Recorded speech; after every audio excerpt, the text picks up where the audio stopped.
এর কারণ কি?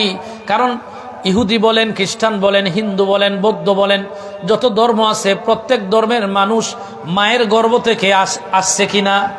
প্রত্যেকেই মায়ের পেটে ঘুমাইছে কিনা? সবাই মায়ের পেটে ঘুমাইছে। এখন আপনি মুসলমান, আপনার অধিকার না।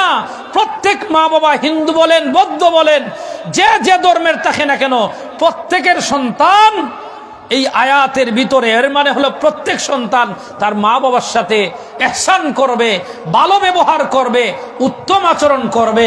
এটা মা বাবার অধিকার। সুবহানাল্লাহ। বন্ধুরা আমার, বাবাজিরা আমার, গভীর মনোযোগ। আমার আল্লাহ বলেছেন, ওয়াসাইনাল ইনসানা বিওয়ালিদাইহি হামালাতহু উম্মুহু। আমরা হামেলা বলি গর্ভবতী নারীদেরকে। কাদেরকে? গর্ভবতী নারী যারা, তাদেরকে হামেলা বলা হয় আরবিতে।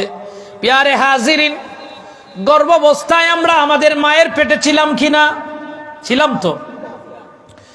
সর্বপ্রথম আমার নবী মায়ের কথা বলেছেন। এর কারণ কি? এক নাম্বার কারণ হলো, আমরা যখন আমাদের মায়ের গর্ভের ভিতরে আসলাম, প্যারে হাজিরিন, আমার মা প্রথমেই খাবার বন্ধ হয়ে গেছে, এখন মুখে কিছু নিতে পারে না। প্রথম গর্ভবতী মেয়েরা যখন হয়, মহিলারা, তখন খাবার যেটাই মুখে নেয়, যেমন কিরকম দুর্গন্ধ লাগে, ঠিক না বেঠিক? কিছু নিলেই বমি করে ফেলে। বাবা যারা আছেন, মুরব্বী যারা আছেন, তারা বুঝবেন। অবিবাহিত যারা, তারা এখনো বুঝবা না এটা। বিয়ে করো, সন্তান হোক, তারপরে মা বাবার দরদ বুঝবা। মা বাবা চলে গেলে মা বাবা কি জিনিস দরদ বুঝবা, তখন বুঝে আর লাভ নাই, ঠিক না বেঠিক? বন্ধুরা আমার, বাবাজিরা আমার, আল্লাহ কেন বললেন প্রথমেই? মা যখন হামেলা হয়, গর্ভবতী হয়, গর্ভবতী হওয়ার পরে এই মা কিছু খেতে পারে না, শুধু বমি করে। আল্লাহ রাব্বুল আলামিন মায়ের মাসিক বন্ধ করে দেন। কেন বন্ধ করেন? তারও কারণ আছে। ওই সন্তান যখন মায়ের গর্ভে আসে, এই সন্তান পেটের মধ্যে মুখ দিয়ে কিছু খায় না। আমার আল্লাহ মায়ের নারীর সাথে, নাভির সাথে, সন্তানের নাভির মধ্যে একটা নারী দিয়ে, একটা ওয়্যারের মতো একটা নারী আছে, আছে না নাই? এই নারীর কানেকশন নাভি থেকে নাভি। সুবহানাল্লাহ পড়েন। এটা এমনি এমনি এই কানেকশন না। আল্লাহর নবী বলেন, এই নারী দিয়া মা যখন খাবার খায়, মা যখন খাবার খায়, এই খাবারটা রক্ত হয়ে ওই নারী দিয়া বাচ্চার পেটে খাবার যায়। সুবহানাল্লাহ। এজন্য আমার মায়েরা রক্ত শূন্যতায় ভুগে, ঠিক না বেঠিক? রক্ত শূন্যতায় ভুগে, আমার মায়েদের কষ্ট হয়। ওই সময় ডাক্তারেরা আয়রন ট্যাবলেট দেয়, ভিটামিন ট্যাবলেট দেয়। কেন? যে আমরা মায়ের রক্ত খেয়ে মাকে রক্ত শূন্যতার মধ্যে ফেলে দিয়েছি। অনেক মাদেরকে ওই সময় রক্ত দিতে হয়, ঠিক না বেটি? মার অধিকার এমনি এমনি আল্লাহ দেন নাই। আজকে এত বড় দেহ বানাইছো, মায়ের রক্ত পেটের মধ্যে খেয়েছো বাবা। মায়ের রক্ত, এমনকি আল্লাহর নবী বলেন, ওই মা যা খেয়েছে, ওই সন্তান সাথে সাথে ওই খাবারটা পাস হয়ে গেছে এই নাভির দ্বারা, এই নারীর দ্বারা। সুবহানাল্লাহ বলেন। আল্লাহ ওই ময়লা খাবার মুখ দিয়েও তো খাওয়াইতে পারতেন কিনা? কিন্তু আমাদেরকে মায়ের পেটে মুখ দিয়ে ওই ময়লা খাবার খাওয়ায় না। কেন? নবীজি বলেন, আমার আল্লাহ রাব্বুল আলামিন, আমার আল্লাহর এত দয়া, ওই ময়লা খাবারটা মুখ দিয়ে খাওয়ায় না। কারণ হলো, মায়ের পেটে থাকা অবস্থায় ওই সন্তানরা আল্লাহর জিকিরের মধ্যে মত্ত থাকে। সুবহানাল্লাহ। জোরে বলেন না সুবহানাল্লাহ। এই জবান দিয়ে আল্লাহর জিকির করে, আল্লাহর নাম নেয়। সারাটা জীবন ওই জবান দিয়ে আল্লাহর নাম নেই কিনা? আমরা সারা জীবনও আল্লাহর জিকির করি, নামাজ পড়ি, কোরআন পড়ি, এই জবান দিয়ে নেক কাজ করি। আমার আল্লাহ রাব্বুল আলামিন যেই জবান দিয়ে আল্লাহর নাম নিবে, আল্লাহর জিকির করবে, এই জবান দিয়ে নাপাক খাবার খাওয়াবেন না। সুবহানাল্লাহ। এজন্য আল্লাহ নাভি থেকে নাভির কানেকশন করে দিয়েছেন। খাবারটা অটোমেটিক এক নারী থেকে, নাভি থেকে নাভির মধ্যে, এই নারীর দ্বারা চলে আসে পেট থেকে পেটে। সুবহানাল্লাহ। এখানে এত ইঞ্জিনিয়ারিং করেছেন আল্লাহ। আজকে চিকিৎসা বিজ্ঞান এইগুলা দেখতেছে যে আল্লাহ সুবহানাহু ওয়া তাআলা একজন শুধু মানুষ না, প্রত্যেকটা প্রাণীর ভিতরে তার বাচ্চাটা এত সুন্দরভাবে আছে। এই পৃথিবীতে যখন কোনো বাচ্চা কম দিনে ভূমিষ্ঠ হয়, আমরা আইসোলেশনে রাখি। এটার খরচও আছে অনেক, ব্যয়বহুল অবস্থা, গরিবরা রাখতে পারবে না, ঠিক না বেঠিক? কিন্তু তারপরেও দেখা গেল 80% বাচ্চা বাঁচে না। কেন বাঁচে না? যে পেটের ভিতরে আমার আল্লাহ ওই বাচ্চার উপযোগী যে তাপমাত্রা দিয়েছেন, এই পৃথিবীতে এখন ওই বিজ্ঞানী এখন আবিষ্কার হয় নাই যে 100% পেটের মতো তাপমাত্রা দিয়ে এই বাচ্চাকে বাইরে বড় করবে, এটা এখন আবিষ্কার হয় নাই। সুবহানাল্লাহ পড়ে। তাহলে আল্লাহর শুকরিয়া আদায় করার দরকার আছে না নাই? মা বাবার শুকরিয়া আদায়ের দরকার আছে না নাই? এজন্য দুনিয়ার সন্তানেরা গভীর মনোযোগ। এই যে আল্লাহ রাব্বুল আলামিন আমাদেরকে মা বাবার পেটের ভিতরে রাখলেন, এই পেটের অবস্থায় আমরা আস্তে আস্তে যখন বড় হইলাম, আমাদের হাত পা আসলো, আমাদের চোখ নাক মুখ আস্তে আস্তে আসলো, আমরা এমন অবস্থা হইছে সারাদিন মা কাজ করেছেন, বিকালবেলা একটু খাবার খেতে বসছেন, আমরা মায়ের কলিজার মধ্যে লাথি মেরেছি, মা খাবার খাবে কি সাথে সাথেই বমি করে দিয়েছে। হইছে কিনা এরকম? হয় কিনা? হয় কিনা বাবা? আপনারা কথা বললেন না, আমার কথা বুঝেন না আপনারা? আমরা কলিজায় মায়ের লাথি মারছি কিনা? কত লাথি দিচ্ছি বাবা, মা ব্যথায় অজ্ঞান পর্যন্ত হয়েছে। আজকে বুরুঙ্গা বাজার থেকে যদি আপনাদের এলাকায় 5 কেজি অথবা 10 কেজি, 2 হাতে 5 5 10 কোনো একটা ব্যাগ নিয়ে আসি, প্রথমে মনে হয় এটা কিছু না, কিন্তু যত হাঁটতেছেন, সময় যত যায় বোঝা যায় আস্তে আস্তে বার হইতেছে না নি, এখন হাত বদলানির প্রয়োজন মনে হয়, ঠিক না বেটি? 1-2 মাইল 5 মাইল 1 ঘন্টা 2 ঘন্টার রাস্তা আসলেন, আপনার যদি এরকম কষ্ট হয়, আমার মা 10 মাস আমাকে আপনাকে পেটে রাখলো, 10 মাস যদিও আমরা মনে করি এটা তো বেশি ওজন না, কিন্তু আমরা যদি বাজার থেকে বাড়িতে আসতে আসতে 5 কেজি আমাদেরকে কষ্ট দেয়, তাহলে 10 মাস আমার মা আমাদের পেটে রেখেছে, মায়ের কাছে পাহাড় সম পরিমাণ ওজন লাগছে, ঠিক কিনা বন্ধুরা আমার, বাবাজিরা আমার? এজন্য আমার নবী সর্বপ্রথম বলেন, ক্বালা উম্মুকা, তোমরা তোমাদের মায়ের খেদমত করো। 1 নাম্বার কারণ। 2 নাম্বার কারণ, মুফাসসিরিন কেরামগণ উল্লেখ করেন, আমরা যখন এই জমিনে ভূমিষ্ঠ হব, আমাদের মায়ের যখন ডেলিভারি হবে, ডেলিভারির কষ্ট আছে না নাই? আমরা কি বুঝতে পারি এই কষ্ট? না না, আমরা কেউ বুঝতে পারবো না। যাকে সাপে দংশন করছে ওই ব্যক্তি বুঝে সাপের ব্যথা কতটুকু, ঠিক না বেঠিক? বন্ধুরা আমার, বাবাজিরা আমার, এ সময় এমন ব্যথা হয়, এই ব্যথা ওয়াজ করে অথবা ডাক্তারেরা বলে আমাদেরকে বোঝানোর মতো না।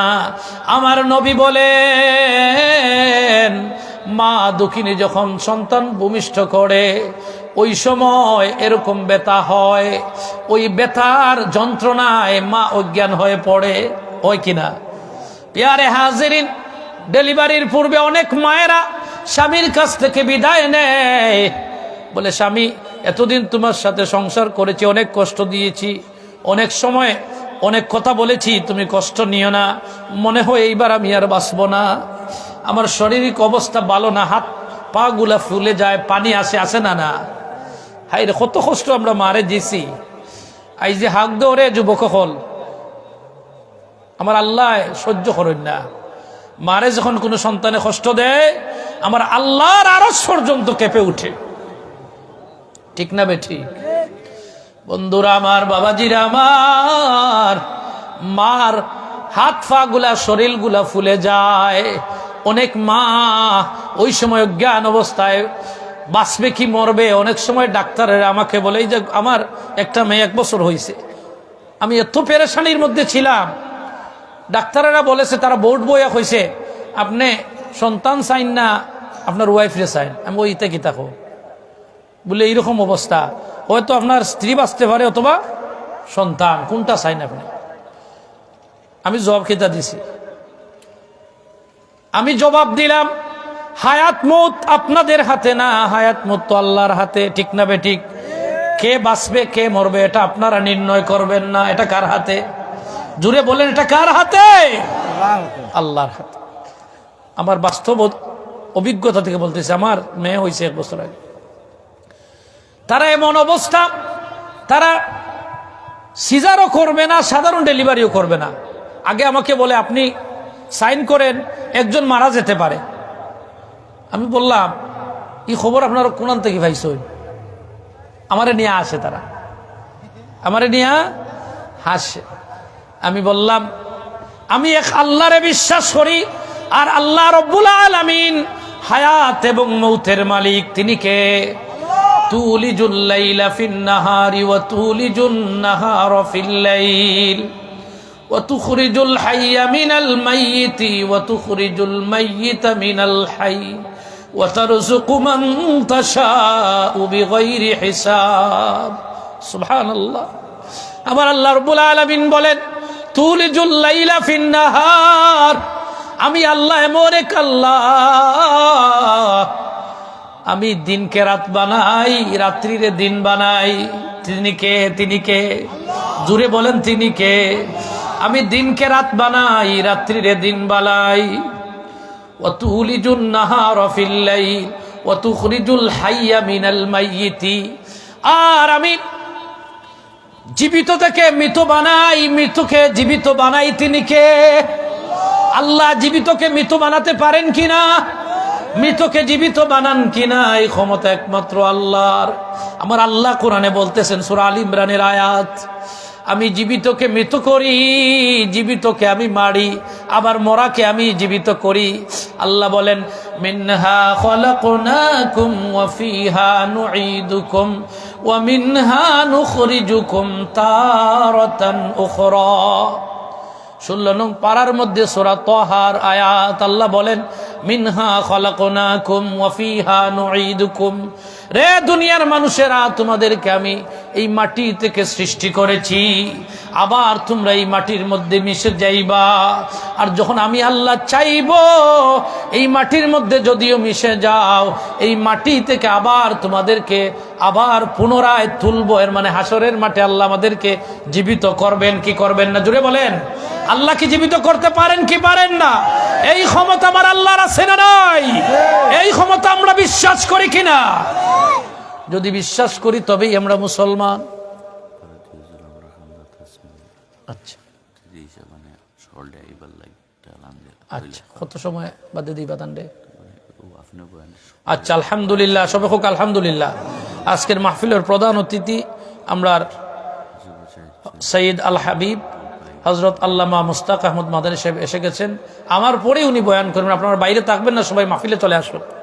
আমি বেশি লম্বা করব না, আমার মেইন সাবজেক্টে আমি শেষ করে দেই। জি ইনশাআল্লাহ। বন্ধুরা আমার, বাবাজিরা আমার, তাই আমি বলতেছিলাম হায়াত মৌতের মালিককে। এটা বিশ্বাস করেন তো? এটা বিশ্বাস করার নাম হলো ঈমান। আপনি যত বড় বিপদে পড়েন, আপনি ডাক্তারে যান আর হসপিটালে যান, আইসোলেশনে রাখেন, এবং কি সর্বশেষ চিকিৎসা হলো লাইফ সাপোর্ট। শেষ চিকিৎসার নাম কি? লাইফ সাপোর্টে গিয়া সব মানুষ বেঁচে চলে আসে বাড়িতে, সব বাঁচি যায় নিসা বহল? না না না, বাঁচে না, অনেকেই মারা যায়। হয়তো 100-এর মধ্যে 10% বাঁচে, 90%ই মারা যায়। ঠিক না বেটি? কেন? দুনিয়ার শেষ চিকিৎসা যেখানে লাইফ সাপোর্ট, সেখানে গিয়েও মানুষ বাঁচে না। কারণ বাঁচা মরা মানুষের হাতে না, বাঁচা মরা আমার আল্লাহর হাতে। এটা আল্লাহ কাউকে দেন নাই, এটা আমার আল্লাহর হাতে। এজন্য পেয়ারে হাজিরিন, আল্লাহর উপর ভরসা রাখা, বিপদে ওই সময় ভরসা রাখতে হবে। এটার নাম হলো ঈমান। ওমাই ইয়াতাওয়াক্কাল আলাল্লাহি ফাহুয়া হাসবু। আমার আল্লাহ রাব্বুল আলামিন বলেন, যারা আমি আল্লাহর উপর ভরসা করবে, আমি আল্লাহর উপর ভরসা রাখবে, আমি আল্লাহ তার জন্য যথেষ্ট হয়ে যাই। সুবহানাল্লাহ পড়তে ইচ্ছা হয় না? আমাকে বলল একজন বাঁচবে। আমি বললাম হায়াত মউত কার হাতে? আল্লাহর হাতে। একজন বাঁচবে না 2 জন বাঁচবে, এটা তো আল্লাহ ভালো জানেন। আমাকে সিট কেটে দেন, বলেন আপনার রিস্কে নিতে হবে। বললাম তো আমার রিস্কে তো আসছি, আমার রিস্কেই যাবো, অসুবিধা কি? চিন্তা করেন। আর আমাকে বলছে আইসিইউতে নিয়ে যাচ্ছে। আমি আইসিইউ সিসিউ কিছুতেই নিলাম না, আল্লাহর উপর ভরসা করে বাসায় নিয়ে আসলাম। সুবহানাল্লাহ পড়েন একবার। এই সময় কিন্তু মানুষ দিশেহারা হয়। আমার শ্বশুর বাড়ির লোকেরা বসে বেটা পাগল হয়ে গেছে, ডাক্তারও কয় আইসি তথাই নেন বাসাত। পিয়ারে হাজিরিন, আল্লাহর হুকুম দেখেন, এর পরের সপ্তাহে আমার মেয়ে জন্ম নিল। এখন আর আপনার ডেলিভারি, এখন আর আমার স্ত্রীর এই যে মানে পেট খাটিয়া এগুলো আর লাগলো না, নর্মাল ডেলিভারি হয়ে গেল। মেয়েও ভালো, মাও ভালো, একদিন ডাক্তারও নেওয়া লাগলো না। এটা খে করছে? জুড়ে খোকা খে করছে? চিন্তা করেন। এমন কি যদি আমার মেয়ে বাঁচে, তারা বলছে আইসোলেশনে রাখা লাগবে অন্তত 1 মাস, কিচ্ছু লাগছে না। তাহলে এদের হাতে কি জান মানুষের? জি, আল্লাহর হাতে। আমার বলার উদ্দেশ্য হলো, আমাদের মা দুঃখিনী ওই সময় অনেক কষ্ট করে ডেলিভারির সময়। আমার নবী বলেন, একজন শহীদ যখন যুদ্ধের ময়দানে যুদ্ধ করতে করতে শহীদ হয়, রক্তের মধ্যে ভেসে যায়, ওই শহীদের মর্যাদার সাথে মায়ের মর্যাদা ভূমিষ্ঠ দেয়। যেরকম একজন শহীদ